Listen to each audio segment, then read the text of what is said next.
Why do we do what we do? Or why do I do what I do? Those are the questions I had for many years. And I realized what that was for and how I can address it in a way. So I want to give it a try. It's like a koan, to know thyself. Who am I? How I live? What can I do better to live the best I can? Bring out the wisdom and compassion. I guess that have been the underlying question, also related to Zen, enlightenment, awakening, and Kata delusion. So I want to give some level of summary, if I can. I have put already few, maybe several ideas of short video about cutting delusion. So I will use that as a reference and I put it in the URL here for your reference if you're interested. But the main issue here is how to live a life. And we can talk about success, failure, suffering, and I want to cover that as much as possible. But let me see where I can start. Let's start with this delusion, how to cut the delusion. As I mentioned in other videos, I mentioned the way to cut the delusion is notice you are in wasteful thinking, delusion. And that's critical. If you don't notice that, you may not know how to cut. But if you know how to cut, you may learn the way to do it better. And the way to cut, as I mentioned elsewhere, is to get into the state of no mind. You don't think. That's probably counterintuitive because you are equipped with the mind and you think you have a free will to think. And if you're successful in free will to apply anything and be able to materialize your dream, that's fine. Just go for it. And maybe some people are like that. In my case, all the success that we think may not be the real success. That was one of the thoughts that I had when I was very young, reading Pensée by Pascal. We're just a minuscule existence, dust of the universe, living in this huge space, and we just live short time period. And what's the meaning of it? So if you accumulate lots of success and proud of your ego, whatever has happened, what's the point of it? That was my thought when I was like a 16 or 17 reading Pensée, thought pieces by Pascal.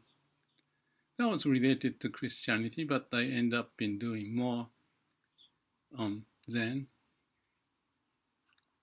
and Buddhism, but also relating to Christianity. I see the connection, and the word I use is listen to your heart, to listen to your God, the same kind of thing. The God at the heart is also representing the laws of the universe.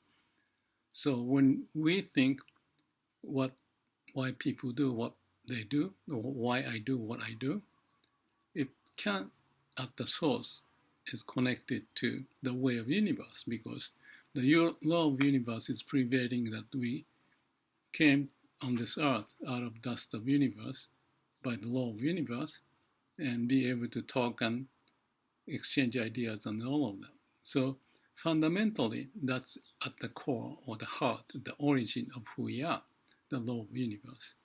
And you can call that as God, but it's not the God entity because you cannot describe it. The laws of the universe cannot be described, and the nature's way cannot be described. So let's call it whatever the way we want to use it. I use the term heart, quite often. And the reason is that we detach ourselves from the heart, thinking that we have the mind and that's everything, and you manipulate, use the word and logic to play with it, to make money, or have wealth and fame, or you have good relationship, you figure out how to do it. That's typical. But it's not to know thyself. deeply, because it's just a shallow part of what we've got. We have this brain, and then deeper into our body and heart, unconscious memories and all that, which you can access, but we may not if we are just occupied about what you're seeking for, especially have ego. So to realize who we are, what we do, and why we do, we have to get to the core of our core, the root of who we are, because that's where we came from. Without understanding and playing the game is, in my view, shallow, and you may not be satisfied because you haven't solved the problem, because whatever you do, there's suffering to go with it. So I see life is like the process of problem solving. So how to eliminate delusion? In the other video I mentioned, I talked about cutting delusion by just getting into the state of samadhi, no thinking. And if you have tried, you may find out it may not be easy. I have had the meditation, vipassana experience, and practiced that, Shira Samadhi Panya, and that's 20-some years ago, even had awakening. But still, I haven't nailed it. It's understandable because we have this words and logic that is like a karma developed over time from our younger days, even previous to our birth. That is the program, and that may not be quite connected to the root to bring out the wisdom. So it's kind of like a fight against what we have learned to realize what we haven't learned, how to access the source of energy, inspiration, idea, wisdom, compassion. That's the name of the game. And if you don't succeed at, you don't solve the problem of who you are, why you do what you do, or why people do, and the suffering would continue. So awakening, enlightenment is to go through or punch through and break through. And like I said, even having awakening is, in my case, not good enough. So there are ups and downs. I'm 76 and I produce videos instead of writing books anymore because time is getting shorter. And the book writing gets more convoluted and difficult. But I have the sense of what this is about from the awakening experience, which I call it use the brain, but at the same time listen to your heart and live with a mission. Actually, that's also supported by Dalai Lama's comment he gave to me for my foreword. So this delusion, cutting out, that's the name of the game. And I said, like I said, other videos explain that, but probably that's not good enough because just hearing doesn't get it. It's like a swimming. You cannot just explain how to swim and you go into the water and you may still not be able to swim. So you have to try and look at yourself in the video or whatever and then repeat and learn again and again. Actually, here's a book. It's called Nakayama-san's book, my mentor, Mechanism of Awakening or Satori. It's fascinating, and I've read this book hundreds of times. You know, it's green and red and covered and all the comments here. And this is 1985 that I got, and that's about the time when I saw him. And I spent 15 years meeting every now and then, every time I go visit Japan, until he passed away. And I still find it fascinating the way he explained. And I try to do something to write a book about it. And I tried 3 times, but wasn't successful. And since not many people are going to read the book anymore, and there's this short video and this YouTube thing, so for my own benefit, to capture the essence, I'm just doing this short video plus longer term one. This is a longer term, maybe 15 minutes or 20 minutes, I don't know, which is to kind of synthesize ideas to make sense out of it so that what I have gone through and have learned and think it's meaningful, applicable, can be stored in some way or the other. Number one, for my own benefit. Because more we capture the essence of what we have learned in writing, that helps to put the thoughts, ideas more secured and kept it in certain part of who we are, like AI. But if that is also connected to actual experience, like a meeting people or accentuating by red mark and green mark and even 100 times I read, so that then can synthesize ideas, not just one line here and there, linear logic, but synthesize. It's like a triangulating. You develop so much database and see the analogy among them, and all of a sudden, in the samadhi state, this idea, wisdom pop up, as if by the law of nature. We can call insight from God or God's help, or whatever the term. The term and the word doesn't matter, so it's necessary for us to communicate, but the communication is to gain the experiential process, internalized, and the way I can explain it is that if I accentuate those processes and events by writing, pictures, YouTube, whatever, 1 minute or 20 minutes, over and over, you start to put into your system so that the other karma or the egocentric way, for example, bad habit that we have developed may be overcome by more genuine, based on the heart, the approach that we can implement. So that's the way I see it. To know what we do, why we do, how we do, and how can we make our life meaningful and successful in the truest sense, to link with your heart, connect with your heart, and bring out the wisdom for us to be happy and be able to share. And I'm just a tiny bit of element, but with the heart and the brain, experiences and interesting experiences here and there. And this is a platform that I can share it for my own sake, so that all the event and the stuff I accumulated can become a huge database, like AI analogy, deep learning, so that they may be like a synthesized or synchronicity or triangulate and put those things together when the certain setting is made available, which is samadhi.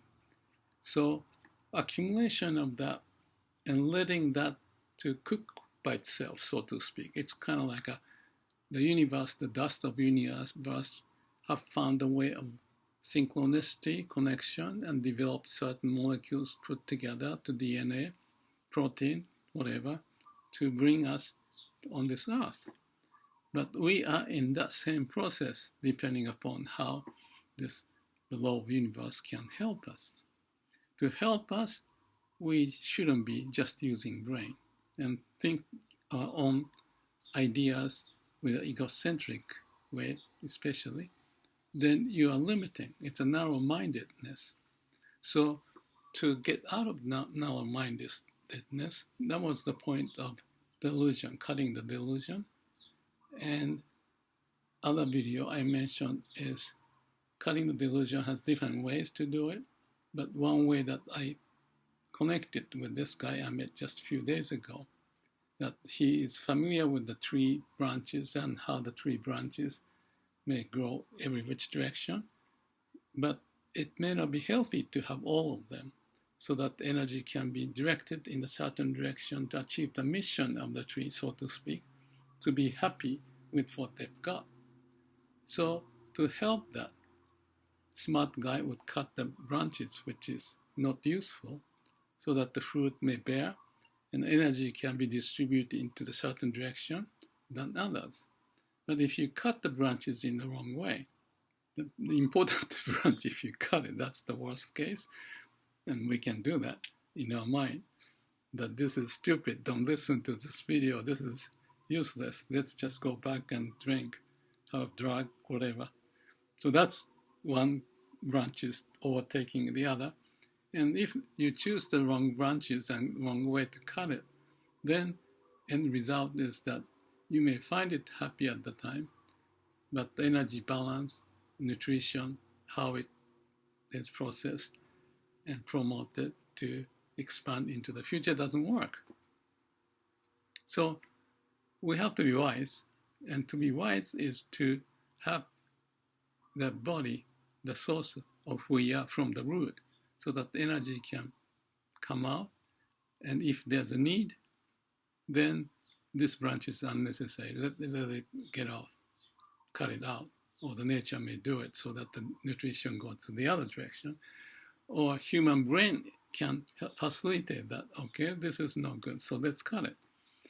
But as I mentioned in the other video, if you have branches you're cutting, and you cut it at certain point, then all the, how do you call that, bark, the skin and all the stuff, still have the nutrition going, and it may start to grow another branches. But if you cut it down here, you don't have to have unnecessary energy to waste to put more into the bark and further growth of this branch, because you can be wise. So that's the idea of cutting delusion in a symbolic manner that I thought, yes, we are to do that. And the way to do that and the way to cut it is with discipline and the idea of no thinking. If you're busy about this, there's so many branches, so many ways, so many interests, internet, and check this, check that, we get lost. And your life will be lost. So you have to prioritize. More you prioritize, you may see better. And that's when I mentioned about the case of Warren Buffett. He said the difference of really successful people and successful people is that really successful people say no most of the time. I thought that's profound. And Charlie Munger said, Warren Buffett's friend who passed away at age 99, one of his sayings, don't go where you die. That's profound. But if you leave the branches with drug and alcohol and relationship, Charlie Munger talked about Mozart's case. I think he died at 30-some years old because he was playful, money and all the stuff, and he lost it. So if you put energy into the wrong branches because of the lure, thinking that's your free will, without listening to the core of who you are, listening to your heart, and ego is so much prevailing, and you don't know that because you think that's the only game, then it's much worse than saying no. Instead of saying no and not doing anything like Warren Buffett says, Charlie Munger says, instead of saying no, you said yes to the wrong thing. Okay? And the money, women, in Mozart's case, and all of that. So we can think about more references because the references help to synthesize the idea. But let me stop before I go further on that one, because the whole point of this is that we go through this growth process like the plant's growing, the tree's growing. Better we are prepared to know when it's unnecessary to feed energy into the wrong branches. That is to cut the delusion. More time spent on delusion, you watch internet long time exhausted and you don't know what happened. It may be at times necessary to do that because you have to explore the world and you may have to spend time in such a manner.